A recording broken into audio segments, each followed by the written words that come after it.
یہود کو جس طرح کے پہلے ذکر کیا گیا کہ جب ان سے کہا گیا کہ تم نبی مکرم صلی اللہ علیہ وسلم کی اطاعت کرو اور تم نبی مکرم صلی اللہ علیہ وسلم پر ایمان لاؤ، اس لیے کہ تمہاری کتابوں کے اندر حضرت موسیٰ ہو یا حضرت عیسیٰ ہو انہوں نے ان کے آنے کی بشارات دی تھی، تو ان کو تم قبول کرو. تو اس پر وہ تکبر کے اندر اور کبر کے اندر یہ جملہ کہتے تھے کہ نحن ابناء اللہ واحبا، ہم تو خود اللہ کے لاڈلے ہیں اور ہم تو خود ایک نبی کے ماننے والے ہیں، تو ہمیں کیا ضرورت پڑی ہے کہ جناب ہم محمد صلی اللہ علیہ وسلم کو تسلیم کریں، اللہ رب العالمین بغیر حساب کتاب کے ہمیں بخش دے گا. جیسا نصرانی یہ کہتے ہیں کہ حضرت عیسیٰ کو پھانسی دے کر اور ان کو صلیب دیا گیا، جبکہ مسلمانوں کے نزدیک یہ عقیدہ بالکل باطل ہے کہ حضرت عیسیٰ علیہ السلام کو صلیب نہیں دی گئی، نہ ان کو پھانسی دی گئی ہے، بلکہ اللہ رب العالمین جل وعلا نے ان کو اٹھا لیا ہے آسمانوں کی طرف. اس لیے آج وہ مسلمانوں میں بھی ہمارے کا رواج آ جاتا ہے ٹائی پہننے کا. ٹائی کے حوالے سے ہمارے علماء، چند سنجیدہ علماء اس پر باقاعدہ فتویٰ صادر کرتے ہیں کہ مسلمانوں کو پہننا جائز نہیں ہے. اس کی وجہ یہ ہے کہ یہ عیسائیوں کا ایک مذہبی شعار ہے کہ جس میں وہ علامت پھانسی کی طرف کرتے ہیں، اور کسی بھی غیر مسلم تہذیب کے ساتھ اس کی نقل لباس میں ہو، خوراک میں ہو، جب تک جائز ہے جب تک کہ شریعت مطہرہ نے اس کو منع نہ کیا ہو. مثلا کسی ملک کے اندر ہم جاتے ہیں اور وہاں کا کلچر اگر ہم ایڈاپٹ کرنا چاہتے ہیں یا کلچر میں ہم مرج ہو جاتے ہیں، تو کسی کے کلچر کے ساتھ چلنے سے اسلام نے منع نہیں کیا، لیکن وہ چیز جو ان کے کلچر کا حصہ ہے وہ ان کے نزدیک ان کا عقیدہ ہے، اور وہ عقیدہ اسلام کے نزدیک کفر ہے، تو پھر ایسی کوئی رسم مسلمان استعمال نہیں کرے گا. جس طرح کہ اگر انسائکلوپیڈیا دیکھا جائے تو اس میں واضح طور پر ہے کہ ابتدائی دور میں ٹائی کا نظام جو ہے وہ اس بات کی طرف اشارہ تھا کہ حضرت عیسیٰ علیہ السلام کو جو صلیب دی گئی بقول ان کے عقیدے کے، تو یہ اس کی علامت ہے. تو لہذا اب یہ محض کلچر نہیں ہوا، یہ ان کے عقیدے کی غمازی ہوئی، اور وہ عقیدہ کہ حضرت عیسیٰ علیہ السلام کو پھانسی دی گئی ہے وہ اسلام کے نزدیک جائز نہیں ہے. اس لیے علماء نے اس میں بعض علماء نے سخت فتوے دیے اور بعض نے احتیاط کا حکم دیا ہے کہ ہر چیز کو نہیں مولانا آپ منع کر رہے ہیں. مولانا تو اس لیے فرمایا کہ ادخلوا فی السلم کافہ، کھانا پینا سونا جاگنا آپ اسلام سے سیکھو نا. آپ کیوں اپنی طرف سے ایک کلچر اور ایک لباس ان کا استعمال کر لیتے ہو، اور بعد میں جب بات کی جاتی ہے تو کہا جاتا ہے کہ جناب یہ ہم پر سختی ہو رہی ہے. تو آپ مسلمان ہیں تو آپ کو چاہیے کہ آپ اسلام کے نظام کو، اسلام کے دستور کو فالو کریں. تو یہود کے اندر یہ عیسائیوں میں یہ عادت یہ تھی کہ حضرت عیسیٰ علیہ السلام نے کیونکہ پھانسی پر چڑھ گئے ہیں تو ہمارے سب کا گناہوں کا کفارہ انہوں نے ادا کر دیا، بس اب ہم چاہیں کچھ بھی کریں ہم پر اللہ کچھ بھی نہیں پوچھے گا، اس لیے کہ ان کو پھانسی دی گئی ہے. اور وہ پھانسی دے کر دراصل ہم قیامت تک ہماری جو امت ہے بقول ان کے، وہ جتنی بھی گناہ کرے گی ان گناہوں کا عذاب حضرت عیسیٰ پر گزر گیا ہے، لہٰذا اب ان کے اوپر وہ سختی آ چکی ہے، اب کسی کے اوپر نہیں آئے گی. تو یہ جو طبقہ تھا یہ تو کہتا تھا کہ بھائی ہم تو بخشائے ہیں تو ہمیں محمد صلی اللہ علیہ وسلم کے پیچھے چلنے کی کیا ضرورت ہے. یہود جو تھا وہ تکبر میں یہ جملہ کہتا تھا جو سورہ المائدہ میں اللہ نے ذکر کیا کہ نحن ابناء اللہ واحبا، ہم تو اللہ کے لاڈلے ہیں. تو جب ہم اللہ کے پہلے سے محبوب ہیں، ہم پر تو منا سلوہ اترتا تھا، ہمارے لیے تو بڑی کرامت اور عزت تھی، تو ہمیں کیا ضرورت پیش آئی کہ ہم محمد صلی اللہ علیہ وسلم کے پیچھے چلیں. تو یہاں پر ان کے قبلے درست کیے جا رہے ہیں اور ان سے فرمایا جا رہا ہے یہ خود ساختہ جو نظریہ تم نے اپنی طرف سے بنا لیا ہے اور خود ہی اللہ کے لیے عقیدہ گڑھ لیا ہے جس پر کوئی دلیل نہیں ہے، تو کان کھول کر سن لو کہ قل ان کنتم تحبون اللہ، جو بھی اللہ کو دوست رکھنے کا اور اللہ کو سے دوستی چاہے گا اس کا ایک ہی راستہ ہے فاتبعونی، وہ رسول مکرم صلی اللہ علیہ وسلم کی اطاعت کرے گا، اس کے علاوہ کوئی دوسرا راستہ نہیں ہے. یعنی جو اللہ سے محبت کرنا چاہتا ہے تو وہ حضور کی اتباع کرے، حضور کی اطاعت کرے. جہاں جگہ مل جائے بیٹھ جائیں، گردنیں نہ پھلانگے، بیٹھ جائیں. کچھ اخلاق ہوتے ہیں، بیٹھ جائیں. بار بار کہا جاتا ہے جس نے گردنیں پھلانگی، حدیث پاک میں آتا ہے اس نے جہنم میں برج بنایا. باہر بھی کوئی بندہ جان سے جاتا نہیں ہے کہ اگر یہاں سے پنکھے چل رہے ہیں تو ہر بندے نے یہاں پہنچنا، پہلے آیا کریں، بیٹھا کریں. کیوں لوگوں کی گردن پھلانگتے ہیں، کیوں تہذیب کا جنازہ نکالتے ہیں؟ رسول کریم نے فرمایا جو لوگوں کی گردنیں پھلانگے اس نے جہنم میں پل بنایا ہے. تو یہ شدید ترین نفرت ہے اور سرکار نے ایسے بندے کو مسجد سے نکالا ہے. لہذا جہاں جگہ مل جائے وہاں پر بیٹھ جائیں. اب دیکھیں یہ حدیث سے اب یہ کیونکہ اب یہ اطاعت ہے، اب حضور نے فرمایا گردنیں نہیں پھلانگنا، ہم پھلانگتے ہیں اور پھر سمجھتے ہیں کہ جمعے کی نماز میں ہم اللہ مل جائے گا. ایسا نہیں. فرمایا قل ان کنتم تحبون اللہ فاتبعونی.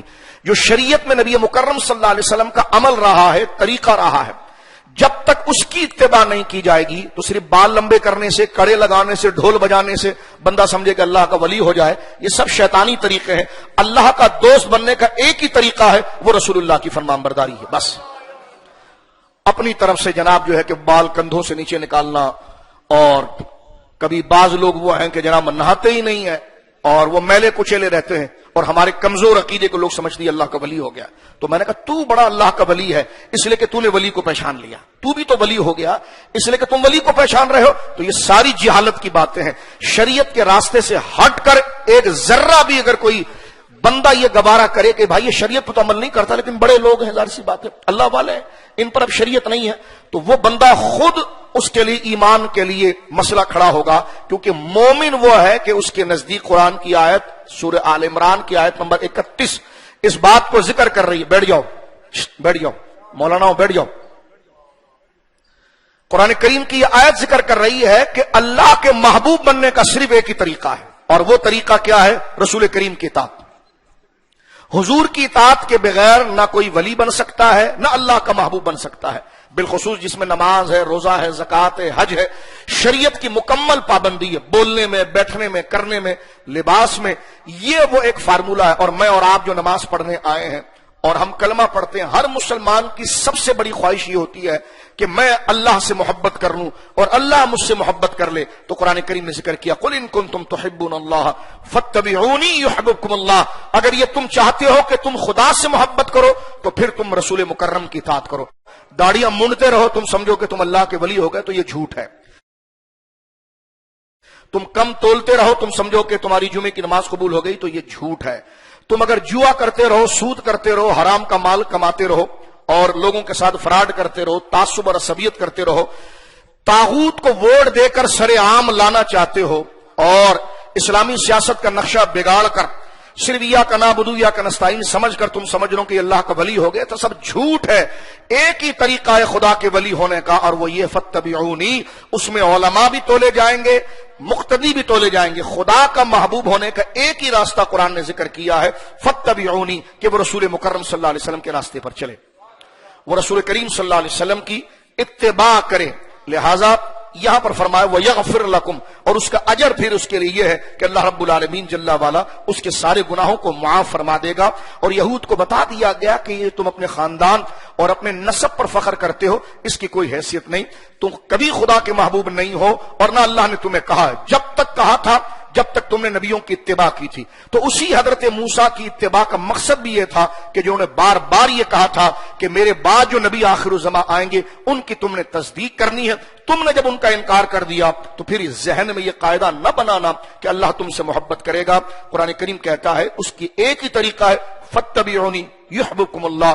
جب تم رسول کریم کی مکمل شریعت اور ان پر ایمان لے کر آؤ گے اور ان کے طریقے پر عمل کرو گے تو اللہ رب العالمین جل والا تمہیں محبوب بنائے گا. اس لیے حدیث پاک کے اندر بھی آتا ہے، دیکھیں اللہ کے محبوب بنانے کا طریقہ. بیٹھ جاؤ بیٹا بیٹھ جاؤ بیٹھ جاؤ، گردنیں نہیں پھیلاؤں گا. اب غور کیجئے یہاں پر آپ کہ حدیث پاک بخاری شریف کتاب الرقاق کے اندر ہے کہ جب بندہ فرائض پر عمل کرتا ہے، ہنسنا نہیں، جب بندہ فرائض پر عمل کرتا ہے اور پھر نوافل کی کثرت کرتا ہے تو حضور نے فرمایا اللہ اس کو اپنا محبوب بنا لیتا ہے. اتنی سنجیدگی ہم میں ہونی چاہیے. شریعت کا حکم بیان کیا جا رہا، مذاق نہیں اڑایا جا رہا ہے، تو ہنسنا نہیں چاہیے. یہ آیت ہمیں مضبوط کر رہی ہے، نظریاتی بنا رہی ہے. فرمایا کہ جو اللہ سے محبت کرنا چاہتا ہے وہ رسول کے طریقے کو مضبوطی سے پکڑے، جو رسول کریم صلی اللہ علیہ وسلم کا فرمان ہے اس فرمان پر وہ عمل کرے. اب قرآن مجید کی اس آیت سے یہود کے اس مسئلے کی مکمل مذمت کے بعد حدیث پاک بخاری شریف کتاب الرقاق کی ہے جس میں ولی کون ہوتا ہے، اللہ کا محبوب کون ہوتا ہے. تو حضور نے فرمایا کہ جب بندہ اللہ کے فرائض پر عمل کرتا ہے، نماز، روزہ، زکوٰۃ، حج کے ساتھ، یہ تو عبادات کے فرائض ہیں. اسی طرح میرے اور آپ کے لیے بزرگوں معاملات کے بھی فرائض ہیں. معاملات کے فرائض اور عبادات کے فرائض ایک درجے کے ہیں. جس طرح نماز چھوڑنے پر العیاذ باللہ جہنم کا عذاب ہے، اسی طرح معاملات میں کیا؟ سچ بولنا، امانت سے کام لینا، حیا سے کام لینا. بندہ جھوٹ بولے،